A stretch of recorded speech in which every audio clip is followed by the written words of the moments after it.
நீங்க கவனிக்க என்னன்னா கடவுளை பற்றி இருக்கிறாங்கிறதுக்கு என்னென்ன தடையா இருக்குதோ எல்லாத்தையும் நம்ம நீக்கப்படணும். சரி, கடவுளை நம்புறோம், நம்பாம இருக்கிறோம், இந்த ரெண்டுல எது நல்லது, எது நல்ல அதை வச்சு பார்க்கணும்ல. கடவுளை நம்புறதுங்கிறது பைத்தியக்காரங்க பிற்போக்கான. கடவுளை நம்பலன்னு சொன்னா ஒரு பெரிய அட்வான்ஸா ஃபார்வர்டா இருக்கிற மாதிரி காட்டிட்டு இருக்காரு. கடவுள் நம்பிக்கை இல்லாத ஒருத்தர் என்ன சொல்றான்னு கேட்டா, கடவுள் நம்பினாலும் பிற்போக்குவாதி. கடவுள் நம்பிக்கை மதவாதிகள் என்ன மதவாதி கேவலமா, நீங்க நான் பௌத்திரவாதிகள் அப்படியே ஒசத்தி.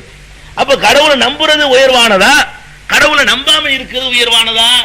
கடவுளை நம்புறதுனால கேடுகள் ஏற்படுதா, கடவுளை நம்பாததுனால கேடுகள் ஏற்படுதா? அப்படிங்கிற ஒரு கோணத்துல நீங்க ஆராய்ச்சி பண்ணி பார்த்தா கூட உங்களுக்கு தெரியும், கடவுள் நம்பிக்கை மாதிரி மனுஷனுக்கு நன்மை பயக்கக்கூடிய ஒரு நம்பிக்கை எதுவுமே கிடையாது. கடவுளை நம்பலன்னு வைங்க, அவனுக்கு ஏற்படக்கூடிய கேடு, அவன்கிட்ட நேர்மை இருக்காது.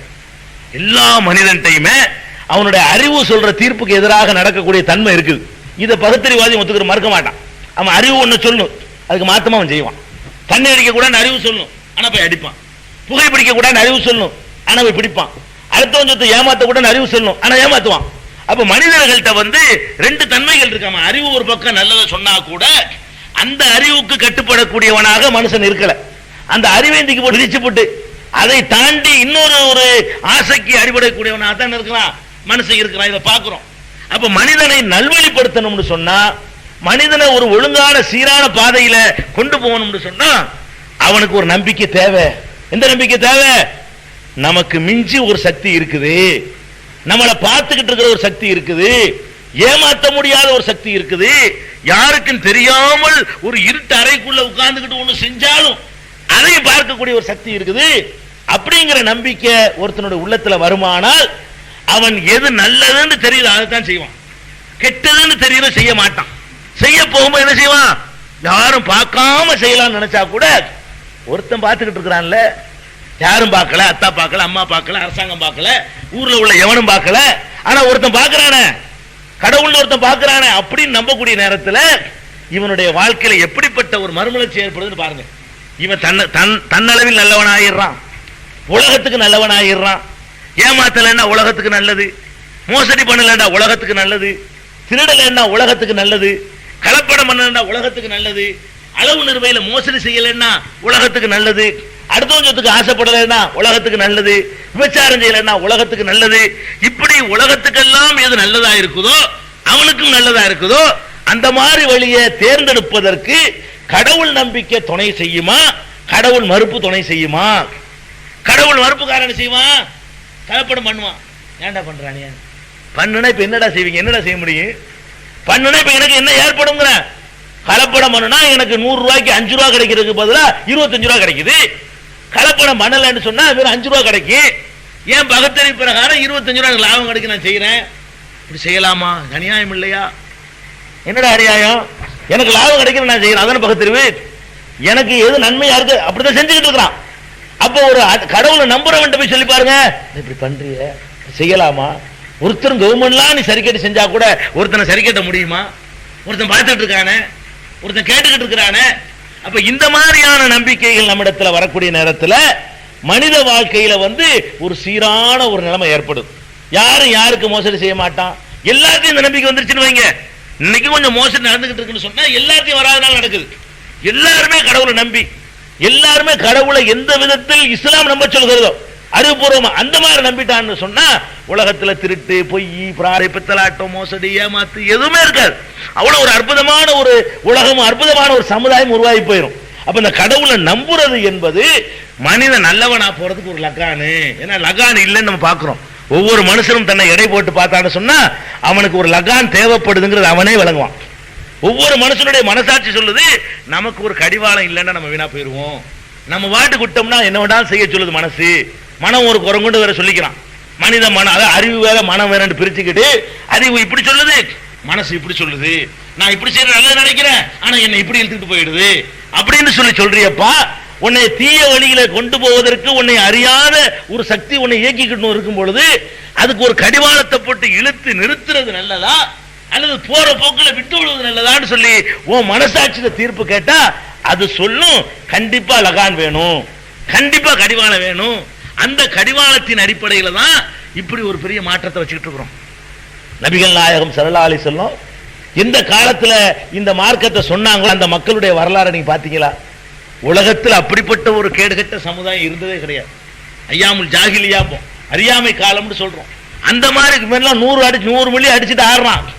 அவன் குடங்குடமா குடிச்சான். குடங்குடமா குடிக்கிறது, குடினா என்னது? இவனுக்கெல்லாம் கிளாஸ் நடத்துவான் அவன். அந்த மாதிரி குடிச்சுக்கிட்டு ஒரு சமுதாயம். இந்த ஒரே ஒரு நம்பிக்கை தான் உள்ளத்துல போனுச்சு. அடுத்த செகண்ட் தூக்கி போட்டான் இல்லையா? அடுத்த செகண்ட் பாளையத்துக்கு உடைக்க முடிஞ்சே, இன்னைக்கு முடிக்க முடியுமா? இந்த கடவுள் நம்பிக்கை இல்லாத ஒருத்தன் இந்த பழக்கத்துக்கு ஆளாயிட்டான்னு சொன்னா ஒரு காலத்திலும் அவனால் அதில் மீள முடியாது.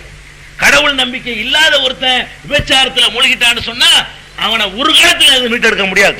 அவன் உடம்புலாம் தளர்ந்து அவனுக்கே முடியாம போவேன், அப்பதான் மீள்வான தவிர அதுக்கு முன்னாடி அவனை மீட்டெடுக்கவே முடியாது. அப்ப கடவுள் நம்பிக்கை என்பது மனித குலத்துக்கு நன்மைதான் செய்யத தவிர தீமை செய்யல. அதை நம்புறதுனால ஒரு கேடும் கிடையாது, நன்மை நமக்கு ஏற்படுது. அதாவது ஒரு எந்த அளவுக்கு கேட்டா மறுமேண்ட ஒண்ணு இல்லையா, உதாரணத்துக்கு சொன்ன உண்மை இல்லை, இதோட முடிஞ்சே போச்சு அப்படின்னு வச்சுக்கிட்டா கூட கடவுள் நம்பிக்கை லாபகரமானதான். நம்ம அப்படி நம்ப கூடாது. அப்படி வச்சுக்கிட்டா கூட அந்த கடவுள் ஒருத்தன் இருக்கிறான்னு பயந்து நம்ம ஒழுங்கா நடந்தவன், நம்மளால யாருக்கு எந்த கேடு வரலையே, அந்த அளவுக்கு நம்ம உடம்பை சீரா வச்சுக்கிட்டோம். அடுத்தவனுக்கு எந்த இடைஞ்சலும் செய்யல, மனித குலத்துக்கு மத்தியில் ரத்தம் சிந்துதல் இல்ல, பொய் பிராடு இல்ல, பித்தலாட்டம் இல்ல. இப்படி ஒரு நிலைமை உண்டாவது நல்லதா கெட்டதா? நல்லதானே. அப்ப இந்த உலகத்தினுடைய கணக்குப்படி பார்த்தா கூட நம்ம மனசாட்சி சொல்லுது நமக்கு ஒண்ணு வேணும், மேல ஒருத்த கண்காணிச்சுக்கிட்டு இருக்கணும், அவனுடைய அச்சம், அவனை பற்றிய பயம்தான் நம்ம நல்வழிப்படுத்தும் நினைக்கிறவன். அந்த இடத்துல கடவுள் தேவைன்னு நம்ம மனசாட்சி ஜட்ஜ்மெண்ட் பண்ணுது. மனசாட்சி தான் பெரிய நீதிபதி. இன்னொரு இடத்துலயும் நமக்கு கடவுள் தேவைங்கிறது தெரியுங்க. என்ன தெரியும்? நீங்க உலகத்துல பாக்குறீங்க, தப்பு செய்யறான், கொலை செய்யறான், ஒருத்தன் கொள்ளை அடிக்கிறான், இவர்களுக்கெல்லாம் இந்த உலகத்துல தண்டனை கொடுக்கறாங்க. இந்த தண்டனை அவர்கள் செய்யற குற்றத்தின் அளவுக்கு போதுமானதா இல்லை. நீங்க பாக்குறீங்களா இல்லையா? 100 கொலை செய்யறான் ஒருத்தன், 100 கொலை செஞ்சவனுக்கு 100 தடவை சாவடிக்க முடியுமா? நீ தூக்கு தண்டனை கொடுத்தா கூட 100 கொலை செய்தவர்களுடைய உணர்வுகளை சேர்த்து பார்த்தா அந்த உணர்வு எனக்கு இருக்குமா? இருக்காது. ஒரே ஒரு தடவை தான் அவனுக்கு தூக்கு தண்டனை கொடுக்க முடியும். 100 கொலை செஞ்சவன் 10 கொலை செஞ்சான், அவனை எத்தனை தூக்குல போடுவீங்க? ஒரு தடவை போடுவீங்க. அப்ப நம்ம பார்க்கிறோம், இவன் செஞ்ச தப்புக்கு இது பத்தாத, இவன் செஞ்ச தப்புக்கு இந்த தண்டனை பத்தலையே நினைக்கிறோம். இன்னும் கொஞ்சம் சில நேரத்தில் ஆராய்ச்சி பண்ணி பார்க்கிறோம், தப்பு செஞ்சவன் தண்டிக்கப்படாமல தப்பிச்சு போயிடுறான். தப்பு செய்யறான், மனுஷனை ஏமாத்திடுறான், கோர்ட்டை ஏமாத்திடுறான், அரசாங்கத்தை ஏமாத்திடுறான், சட்டத்தை ஏமாத்தி போடுறான், எல்லாத்தையும் ஏமாத்திட்டு 10 கொலை செஞ்சு சட்டையை தூக்கி விட்டு வெளியே வர்றான். பார்த்து நொந்து போறோம், என்னடா இது இப்படி அநியாயமா செஞ்சுவிட்டு சர்வசாதாரணம் நடக்கிறானே, கொலை செஞ்சவன், ஊழல் பண்ணவன், கொள்ளையடிச்சவன் சர்வசாதாரணமா போறான். அப்ப நேர்மையான மனசாட்சி என்ன சொல்லுது? இது உனக்கு தண்டிக்கணுமா? அது வேணும், இவர்களை தண்டிக்கிறதுக்கு ஏதாவது ஒரு சக்தி வேணும். மனுஷனா நீதி வழங்க முடியல, நீதி வழங்க மாட்டேங்கிறான், அநியாயக்காரெல்லாம் உலகத்தில் நல்லா இருக்கிறான், நல்லவன்லாம் கஷ்டத்துக்கு ஆளாகுறான் அப்படின்னு நினைக்கக்கூடிய நேரத்தில் ஒவ்வொருத்தனுடைய மனசாட்சியும் சொல்லுது இதுக்கு மேல என்னமாவது ஒண்ணு இருக்கணும், ஒண்ணு இருந்தா தான் சரியா வரும், ஒண்ணு இருந்து தண்டனை கொடுத்தா தான் மனசு ஆறும் நினைக்கிறீங்க. அந்த மனசு ஆறுதல் உனக்கு ஏற்படுறதா இருந்தா ஏமாத்த முடியாத ஒரு சக்தி இருக்கு, நீ நம்பணும். அந்த கோர்ட்ல கொடுக்கிற தண்டனைக்கு நிகரான தண்டனை எதுவுமே இல்லைன்னு நம்பணும். அவன் கொடுக்கிற தண்டனையில 100 தடவை கூட தண்டனை கொடுக்கலாம். தோல் கருக கருக மாத்திக்கிட்டு இருப்பான், தோல் கருவ கருவ செத்து போக மாட்டான், போட்டு வதக்கி எடுக்கிறதுக்கு அவனுக்கு மட்டும் தான் முடிக்கும். எவ்வளவுக்கு நீ தப்பு செஞ்சியோ அவ்வளவுக்கு தண்டனை கொடுக்கக்கூடிய ஒரு நீதிமன்றம் வேணும், அப்படிப்பட்ட ஒரு நீதிமான் வேணும், லஞ்சம் வாங்காத நீதிமான் வேணும், லஞ்சம் கொடுக்க முடியாத ஒரு கோர்ட் வேணும், தப்பான தீர்ப்பு வராம 100% சரியான தீர்ப்பு அளிக்கக்கூடிய ஒரு இடம் வேணும் அப்படின்னு நினைக்கிறிய, அந்த இடத்துக்கு பேர் தான் கடவுள்.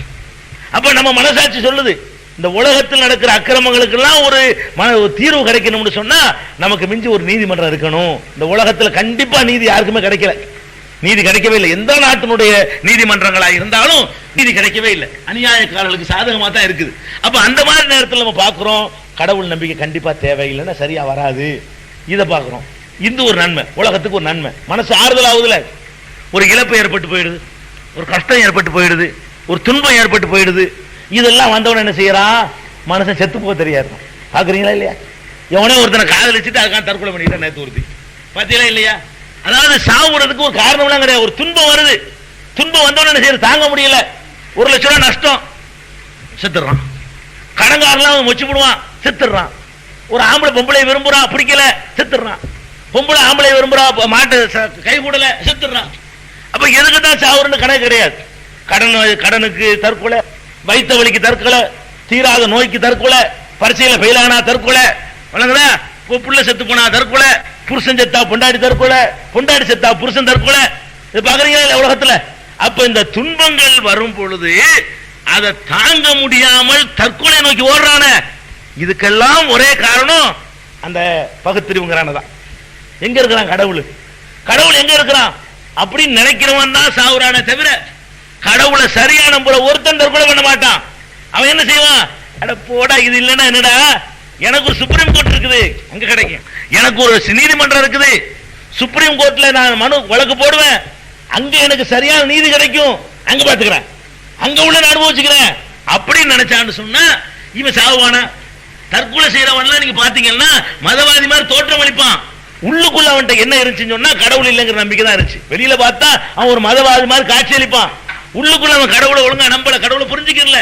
அப்ப அவன் உள்ளுக்குள்ள நாத்திகனா இருந்த காரணத்தினாலதான் தற்கொலை பண்ணிக்கிட்டானே தவிர கடவுளை கரெக்டா நம்பி இருந்தான்னு சொன்னா நம்மளை செத்தா கடவுள் ஒத்துக்குருவாரா? கடவுள்கிட்ட நியாயம் கேட்கலாம்ல? இது முடிஞ்சு போக போகுதா?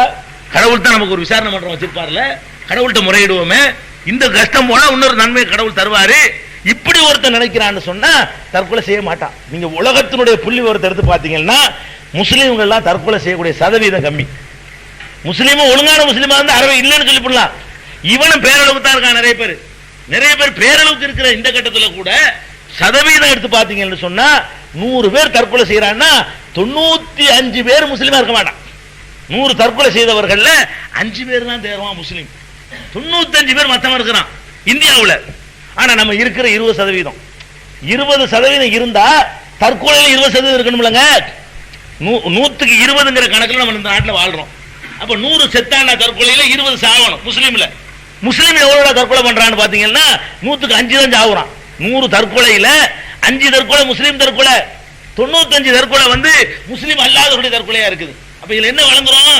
கடவுளை சரியான வீதாச்சாரத்தில் ஒருத்தன் நம்புறான்னு சொன்னா அவன் இந்த தற்கொலைங்கிற முடிவுக்கு போக மாட்டான், துன்பங்கள் வரும்போது தோன்ற மாட்டான். சில பேர் தற்கொலை பண்றான், சில பேர் மெண்டலாவா ஆயிருவான். தற்கொலை பண்ற அளவுக்கு போகலன்னு வைங்க, ஒரு காதல்ல தோல்வின்ற உடனே அல்லது ஒரு வியாபாரத்தில் நஷ்டம்னு சொன்ன உடனே, ஒரு வாழ்க்கையில ஒரு இழப்புன்னு சொன்ன உடனே அதையே நினைச்சுக்கிட்டு உருப்பிட்டுட்டே இருப்பான். அப்புறம் கொண்டு போய் கட்டு ஏர்வாடியில, எது இல்லைன்னா கூட கட்டி விட்டுருவாங்க. போ ஏர்வாடிக்கு போ, திருப்பதிக்கு போ, அங்க கொண்டு போ, முடிவு வச்சா கதை. அப்ப கடவுள் நம்புறவன் இருக்கான், அவன் என்ன செய்வான்?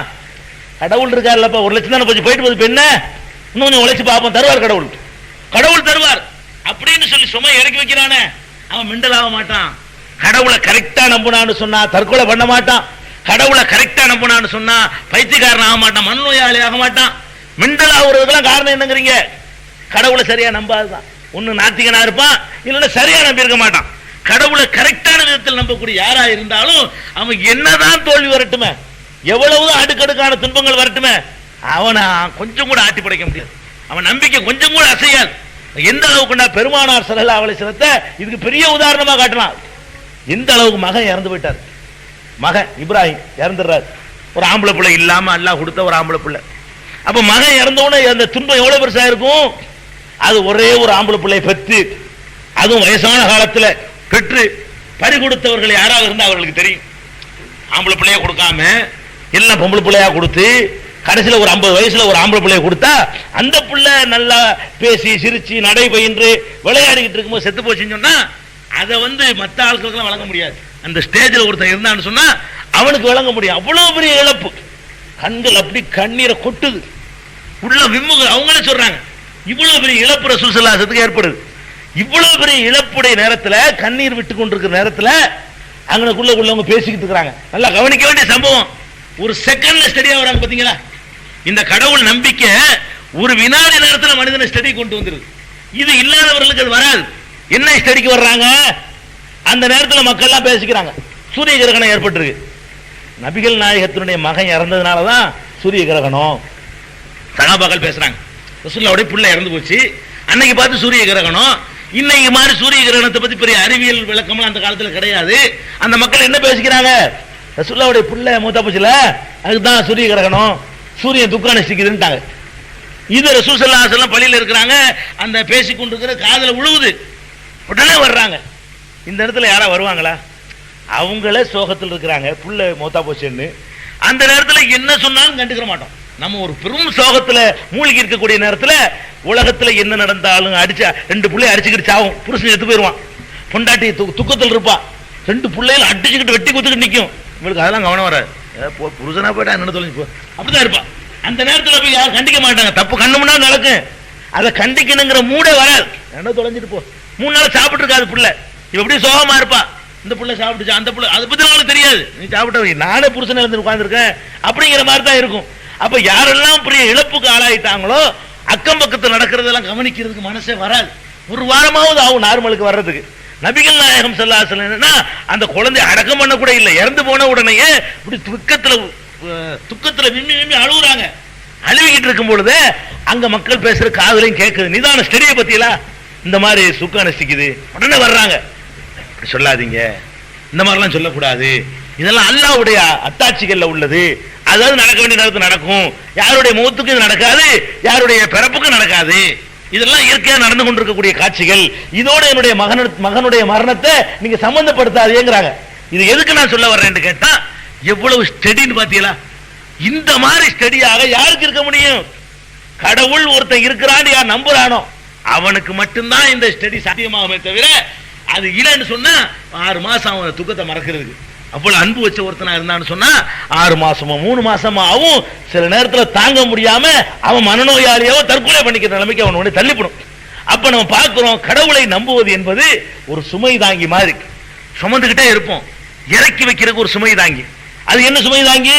அல்லாஹ் இருக்கப்ப, அல்லாஹ் ஒருத்தர் அடிச்சிடறான், நம்மள அநியாயம் அடிக்கிறான், போலீஸுக்கு போறோம், கம்ப்ளைண்ட் எடுக்க மாட்டேங்கிறான், நொந்து போறோம், எம்எல்ஏ பாக்குறோம், அவனுக்கு சாதகம் பண்ணிக்கிறான், பணக்காரன், நீ ஏழை, அவன் வலியவன், நீ எளியவன், வலியவன் உன்னை அடிச்சு விட்டான், நீ போய் போலீஸுக்கு போற, கம்ப்ளைண்ட் எடுக்க மாட்டேங்கிறான், எம்எல்ஏ கிட்ட போற, அவன் உன்னை விரட்டுறான், அவரோட பேசிட்டு இருக்க தேவையில்லாம, அவர் எவ்வளவு வேலை நினைச்சிட்டு இருக்கிற, நீ அவரோட முறையில் கொண்டாண்டு அவன் பக்கமே பேசுறான், எல்லா கதவையும் தட்டி பாக்குற, எல்லாம் விரக்தி, அவர் என்னடான்னு சொல்லி வந்து சாவலான்னு தோணப்ப, அப்ப உனக்கு கடவுள் நம்பிக்கை இருக்குன்னு வைய, டே இருறா, ஒருத்தர் இருக்கிறான், உங்க நீதிமன்றம் போட்டும்டா, ஒருத்தன் நான் முறையிட போறேன்டா, பாரு என்ன ஆகுதுன்னு பார்ப்போம் அப்படின்னு இறக்கி வைக்கிறியே, அந்த சுமை தாங்கி நாத்திகனுக்கு உண்டுமா? எல்லாம் உன்னை விரட்டி அடிக்கும் போது கடவுள் இல்லைன்னு நினைச்சா செத்து போயிருவ, கடவுள் இருக்கிறன்னு நினைச்சேன்னா அப்படி இறக்கி வச்சு, அல்லா நீ கேட்க மாட்டியா, நீ கேளு, எல்லா பேரும் அநியாயம் பண்றான், நீ கேளுன்னு சொல்லி அந்த முறையிட்டு அப்படி இறக்கி வச்சுட்டு ரிலீஃப் ஆகி அடுத்த நாள் நார்மலுக்கு வர்றிய, இது சொன்னோம் நார்மல் ஆயிருவோங்க. இவன் செஞ்ச அக்கிரமோ அநியாயம் ஒண்ணுமே மனசுல நிக்காது, வைக்க வேண்டிய இடத்துல சரியான இடத்துல பெடிஷனை போட்டான்னு சும்மா போயிட்டு இருப்போம். அண்ணன் கொஞ்ச நேரத்துக்கு முந்தைய சாவலாமா அல்ல 10 பேரை கொல்லலாமான்னு இருக்கு. எப்ப இந்த கையேந்து இந்த சுமை இறக்கி வச்சுட்டானோ அடுத்த நிமிஷம் பாத்தீங்கன்னா சாதாரண டீக்கரில் டீ குடிச்சிட்டு இருப்பான். இது யாருக்கு கிடைக்கும்? இந்த பாக்கி எவனுக்கு இருக்குது? கடவுளை நம்புறவனை தவிர யாருக்கும் கிடையாது. இந்த உலகத்தில் எக்கச்சக்கமான பாதிப்புகள் ஏற்படும் பொழுது, எங்கேயுமே நமக்கு நீதி கிடைக்காத பொழுது, எல்லா வாசலும் இருக்க மூடிக்கொள்ளும் பொழுது, அப்ப நமக்கு ஒரு விரக்தி நிலை ஏற்படும். அந்த நேரத்தில் ஆறுதல் தருவது கடவுள் நம்பிக்கை. ஒரு நெருக்கடியான கட்டம், கடன் கேட்கிற, உங்ககிட்ட டீ வாங்கி குடிச்சவன், உங்ககிட்ட உதவிகள் பெற்றவன்லாம் இருப்பான், நீ போய் கேட்கும்போது இல்லைன்றான், அவனு இல்லம்மா, இவனு இல்லம்மா, அவன்கிட்ட கேட்ப அவனு இல்லைன்றான், இவன்கிட்ட கேட்ப இவனு இல்லைன்றான், அண்ணன் இல்லைன்றான், தம்பி இல்லைன்றான், மாமனார் இல்லைன்றாரு, மச்சான் இல்லைன்றான், உயிர் நண்பன் இல்லைன்றான். என்னடா எல்லா வாசலும் அடைக்கிறாங்கள, நான் எங்கடா போவேன்? எல்லாரும் இல்லைங்க நடுவுல எவனை நம்புறது? இந்த நேரத்தில் ஒன்னு நீ சாவு நினைக்குவ, இல்லைன்னா இதை நினைச்சு மண்டலா போவ. இந்த 2 தான் ஏற்படும் உனக்கு. ஆனா கடவுளை நம்புனா அப்படி இறக்கி வச்சு, அல்லா நீ உன்னை விட்டா யாருமே இல்ல, நீ தான் கெதி, எவனையும் நம்பி வேலை இல்ல, நீ பார்த்து அல்ல எனக்கு உதவி செய்ய அப்படின்னு நினைச்சு பாரு. இவங்க இல்லைன்னு சொன்னாலும் அவனுக்கு பொருட்டா தெரியாது, ஒரு நம்பிக்கை அப்படி பிறக்கும். அப்ப உடனே உனக்கு ரூபாய் கிடைச்சிருக்காது, உன்னை அறியாம ஒரு தன்னம்பிக்கை பிறக்கும். சரியான இடத்துல நான் முறையிட்டுட்டேன், எனக்கு நீதி கிடைக்கும், எனக்கு கண்டிப்பா எனக்கு என் பிரச்சனை தீர்வு கிடைக்கும், போங்கடா ஒரு பைய தயவும் தேவையில்லைன்னு அப்படி உதறி விட்டுட்டு கொசு உட்கார்ந்து உதறி விடுறமே, அப்படி சிரிப்பு விட்டு எந்திரிக்கிறோம் பாருங்க. இது யாருக்கு வரும்? கடவுள் நம்பிக்கை உள்ள ஒருத்தருக்கு மட்டும்தான் இது வருமே தவிர, கடவுள் இல்லைங்கிறவனால முடியாது. கடன் கிடைக்காட்டி சாவுவான், துன்பங்களுக்கு சாவுவான், பிரச்சனைக்கு தீர்வு கிடைக்கலன்னா செத்து போயிடுவான். இந்த மாதிரியான ஒரு காட்சிகளை நீங்க உலகத்துல பாக்குறீங்க. இப்ப கடவுளை ஏன்டா கடவுளை மறுக்கிறீங்க? இவ்வளவு பெரிய அதிசயங்கள் அற்புதங்களை நிகழ்த்துற கடவுளை மறுக்கிறதுனால உனக்கு கிடைச்ச நன்மை என்ன? கடவுள் நம்பிக்கை நம்ம நம்புற பிரகாரம், கடவுள் நம்புறான்ல, கடவுளை நம்புறவனுடைய நம்பிக்கை பிரகாரம் கடவுள்ங்கிறவன் எல்லா வகையிலும் வசந்தவன் நம்ம நம்புறோம். அப்படிதான் நம்புறோம். கடவுளை நம்புறவன் வந்து நம்மளை விட உயர்ந்தவன் என்று கடவுளை நம்புறான். அவன் கீழே போய் சைதா செஞ்சாலும் கும்பிட்டாலும் கையேந்தினாலும் அவன் நம்பிக்கை பிரகாரம் தன்னை விட உயர்ந்த இடத்துல தான் போய் கேட்டுட்டு இருக்கிறான். கடவுளை நம்பாதவன் யார்கிட்ட போய் கேட்க வேண்டிய நிலைமை வருது? மனுஷன்ட்ட ஒரு சைக்காலஜிக்கலா ஒரு குணம் இருக்கு, இது நீங்க விளைவிக்கணும். எல்லா மனுஷன்ட்டையும் உள்ள குணம் அவனுடைய சுபாவத்திலேயே யாருக்காவது அடங்கி போவதுங்கிறது ஒண்ணு இருக்கு. மனுஷனுடைய சுபாவம் இது. சரியான இடத்தில் நீ அடங்கல என்று சொன்னா தவறான இடங்களில் நீ அடங்குவா. இந்த சைக்காலஜிலே கடவுள் இருக்காங்க விளங்கிக்கலாம். யாருக்கு அதனால பாருங்க, அரசியல்வாதி காலில் போய் விழுவான். யாரு காலிலேயும் விழுந்துகிட்டு இருக்கணுமே, யாரையாவது கும்பிடணும் கண்டோணும், சரிங்க சரிங்க, இது எல்லாத்தையும் இருக்கு. அதாவது இந்த கும்பிடக்கூடிய குணம் இருக்கு பாருங்க. அவன் என்னதான் இருந்தாலும் நமக்கு மேல ஒண்ணு இருக்குன்னு அதுக்கு போய் கும்பிடும் நினைக்கிறான். அதனால எல்லா இடத்துலயும் போய் என்ன செய்யறான், தலையை காட்டிட்டு போயிடறான். கடவுளை இருக்கிறான்னு சொன்னா கடவுளை கொண்டு போயிடுவான். கடவுள் இல்லைங்கிறான்னு வைங்க, அவன் எதை கும்பிடுவான்? கும்பிடாம இருக்கவே முடியாது, எதையாச்சும் கும்பிட்டு ஆகணும். கல்யாணத்தை வீரமணி தான் நடத்தினா சொல்லுவான். வீரமணி வந்து அந்த மாலை எடுத்து கையில் வந்தா தான் அது கல்யாணம். புரோகிதர் வேணாம், ஆனா இந்த புரோகிதர் வந்தாகணும்.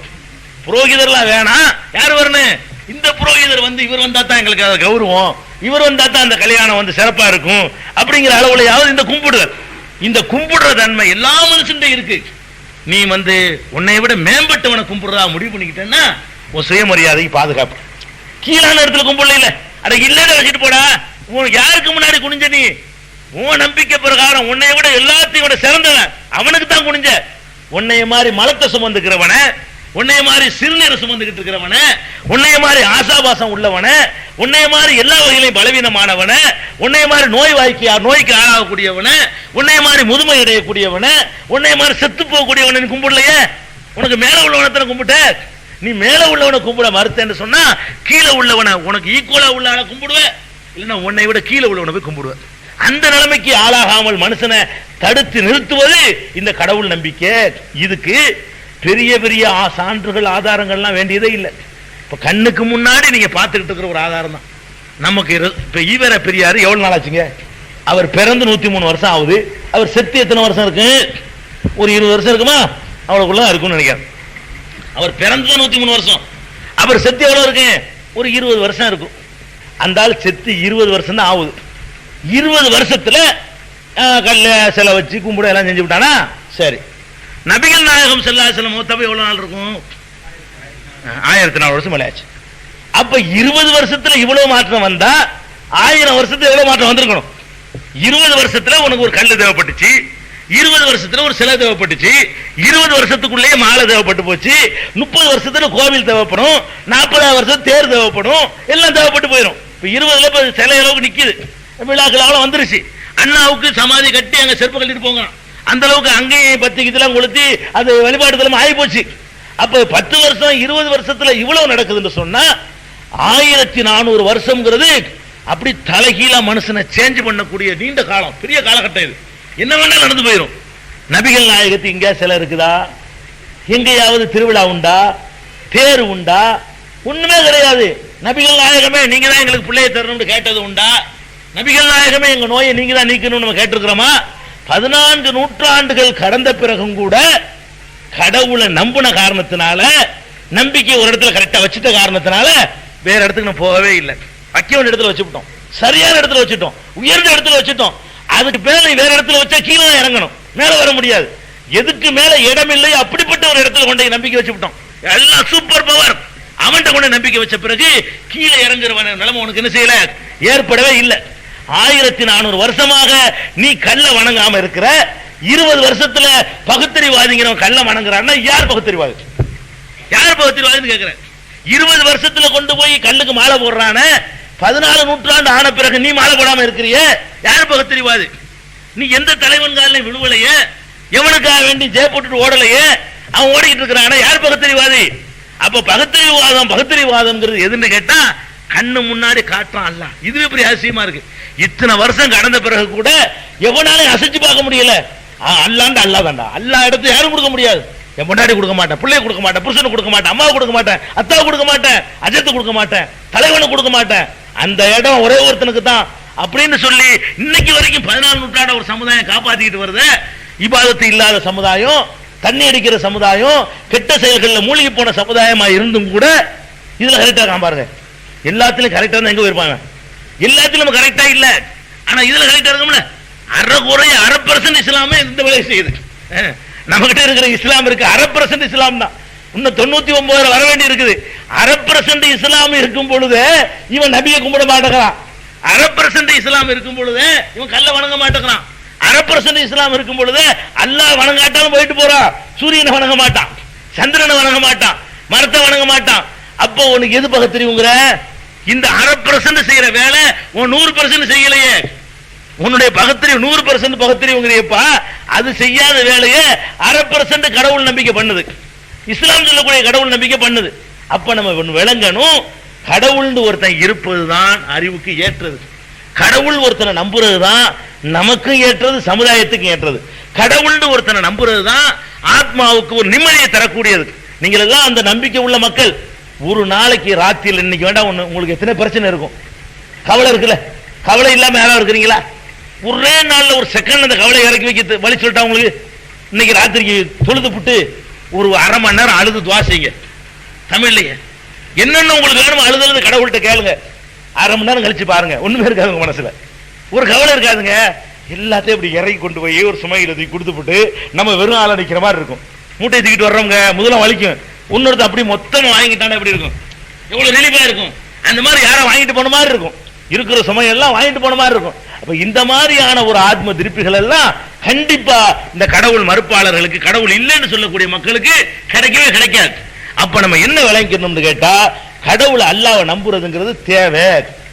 இருக்கிறான், அறிவுக்கு எதிரானது இல்ல, அது நாட்டுக்கு நல்லது, மனுஷனுக்கு நல்லது, சமுதாயத்துக்கு நல்லது, உலகத்துக்கு நல்லது, நமக்கே நல்லது, நம்முடைய அறிவை பாதுகாக்கக்கூடியது. அப்படிங்கிற அளவுக்கு விளங்கி அல்லாஹ்வை நம்பணும், கடவுளை நம்பணும். நம்பின பிறகு அதான் இப்ப கடவுளுக்கு வந்துட்டோம். இப்ப கடவுள் இருக்கிறான் என்பதில் உங்களுக்கு எந்த டவுட்டும் வரக்கூடாது. கடவுள் ஒருத்தன் இருக்கிறான்ங்கிறதுல முனை அளவுக்கு என்ன செய்யக்கூடாது, டவுட்டே வரக்கூடாது. கண்டிப்பா இருக்கிறான், கடவுள் இருக்கான்னு நம்பிட்டோமா, கடவுள் இருக்கிறான் நம்பின பிறகு அடுத்து நம்ம நம்ப வேண்டிய விஷயம் என்ன, கடவுள் எத்தனை பேர் இருக்கிறான். அடுத்து ஒண்ணுமில்ல, அது முக்கியமான விஷயம். கடவுள் இருக்கிறான். ஒரு 2 இவ்வளவு பெரிய அண்ட சராசரி லேசப்பட்ட விஷயமா? எவ்வளவு பெரிய ஒரு கடையை நிர்வகிக்கிறதுக்கு எத்தனை வேலையாளு, மேனேஜர், அவர் இவருக்குள்ள இருக்குன்னு எவ்வளவு பேர் தேவைப்படுது. இவ்வளவு பிரம்மாண்டமான கோள்களையும் கோலங்களையும் கோடிக்கணக்கான எவ்வளவு வேலைகள் இருக்குங்க தெரியுமா? எனக்கு தனியா ஒரு செக்ஷன் போடணும், உங்களுக்கு ஒரு செக்ஷன், உங்களுக்கு ஒவ்வொருத்தனுக்கு 24 மணி நேரம் கடவுள் கண்காணிப்பு தேவைப்படுது. எல்லாருக்கும் கடவுளுடைய கண்காணிப்பு தேவைப்படும் பொழுது அப்ப கடவுள்ங்கிறவர் நிறைய இருக்கிறது நல்லதா, ஒருத்தர் இருக்கு நல்லதா? ஒருத்தர் இருந்தா உலகத்துக்கு என்ன நன்மை ஏற்படும், நிறைய இருந்தா எவ்வளவுக்கு கேடுகள் ஏற்படும், அல்ல நிறைய இருந்தா தான் நன்மை ஏற்படுமா? அப்படிங்கிற விஷயங்கள் நம்ம அறிஞ்சுக்கணும். கடவுள்ங்கிறவனுக்கு என்னென்ன தன்மைகள்லாம் இருக்கணும். சும்மா கடவுள் நம்பிட்டா போதுமா? கடவுளுக்கு ஏதாவது இலக்கணங்கள் வேணுமா? இந்த மாதிரியான விஷயங்களை தான் நம்ம அடுத்து வரக்கூடிய நாட்கள் அறிந்து கொள்ளவிருக்கிறோம். இன்னையோட இந்த கடவுள் இருக்கிறாங்கிறத முடிச்சுக்கிறோம். கடவுள் ஒருத்தர் இருக்கிறாள், டவுட்டே வரக்கூடாது. அல்லாண்டு ஒருத்தர், நம்ம அல்லாங்கிறோம், அது தமிழ்ல கடவுளுங்கிறோம், அவ்வளவுதான். அப்ப ஒரு கடவுள் ஒருத்தர் இருக்கான்னு ஒத்துக்கிட்டோம். ஒத்துக்கிட்ட பிறகு கடவுள் எவ்வளவு பேர் இருக்கலாம், இதுலதான் மற்ற மதங்களோட நம்ம வித்தியாசப்படுறோம். இது நான் அந்த நாத்திகர்களோட மட்டும்தான் வித்தியாசப்பட்டோம். இப்ப நம்ம வித்தியாசப்பட்டது யாரோட? கடவுள் இருக்கிறானா இல்லையாங்கிற சர்ச்சைக்குள்ள போனோம்னு சொன்னா நாத்திகர்களுக்கு நமக்கு மத்தியில் உள்ள விவகாரம் அதை முடிச்சிட்டோம். அப்புறம் என்ன வரும்னு கேட்டா 3 கடவுள்னு ஒரு கூட்டம் சொல்லுவான், அவனுக்கு நமக்குள்ள விவகாரம். 360 கடவுள்னு சொல்லுவான், அவனுக்கு நமக்கு உள்ள விவகாரம். மக்கள் தொகை எண்ணிக்கையை விட கடவுள் எண்ணிக்கை அதிகமா, அவனுக்கு நமக்கு உள்ள விவகாரம். அந்த மாதிரியான விவகாரங்கள் எல்லாம் என்ன செய்ய வேண்டியிருக்கு, பார்க்க வேண்டி இருக்குது. இலாக்காக்கள் வழியாக கடவுள், நாடு வழியாக கடவுள், நாட்டுக்கு தகுந்த எண்ணிக்கைக்கு ஏற்ப கடவுள், மாநிலத்துக்கு ஏற்ப கடவுள், மொழிக்கு ஏற்ப கடவுள், இப்படி எல்லாம் பிரித்துக் கொள்வதுதான் அறிவுபூர்வமானதா, சரியான நம்பிக்கையா, அல்லது ஒரே ஒரு கடவுள் தான் இருக்கணுமா? அதுல நம்ம ஒரு இஸ்லாம் காட்டக்கூடிய வழிமுறை என்ன என்பதை இன்ஷா அல்லாஹ் அதை பார்த்துட்டு அப்புறம் தான் நம்ம சமுதாயத்தில் கடவுளை பத்தி உள்ள விஷயத்துக்கு நம்ம